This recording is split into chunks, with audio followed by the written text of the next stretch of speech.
Helmet లేకుండా ప్రయాణం చేసినందుకు సాయి మరియు కాలిషకు ఉరిశిక్ష విధించటం జరిగింది. ఉరిశిక్ష పడ్డందుకు మీరు ఎలా ఫీల్ అవుతున్నారు? పొండి సార్, నాకు సిగ్గేస్తుంది. రే, ఇది ఫస్ట్ నైట్ కాదురా, నీ లాస్ట్ నైట్. సారీ, కరెక్ట్, మర్చిపోయాను. వాళ్ళతో మాట్లాడండి సార్, రేలాగా ఉడతాడు. 1 సెకండ్, మీ చివరి కోరిక ఏంటో చెప్పండి, తీరుస్తాను. సార్, నేను ఒకడికి 10 లక్షలు అప్పున్నాను, అది మీరే తీర్చాలి. అమాయక మీరు కించం. ఎవరైతే నా కోరిక తీరుస్తారో వాళ్ళకి నేను 1 లక్ష ఇస్తాను. ఏంటి నీ కోరిక? నాకు 2 లక్షలు కావాలి.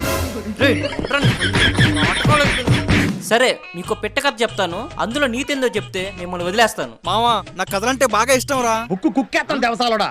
ఒక రైతు పొలం పనికి వెళ్తూ ఉంటే దారి మధ్యలో రైతు చెప్పుకు ముళ్ళు గుచ్చుకుంటుంది. ఆ ముళ్ళు చెప్పు పై భాగం నుంచి బాగా గుచ్చుతూ రైతును బాగా ఇబ్బంది పెట్టింది. అప్పుడు ఆ రైతు ఆ చెప్పులు విసిరేసి ఒట్టి కాలుతో వెళ్తూ ఉంటే ఒక పెద్ద మేకు ఆ రైతు కాళ్ళలో దిగబడుతుంది. అది సెప్టిక్ ఆ రైతు కాలు తీసేసి వస్తుంది. అంతే. దీన్ని బట్టి మీకు ఏం అర్థమైంది? సార్, పెట్ట కదా అన్నారు, ఇందులో పెట్టేది సార్.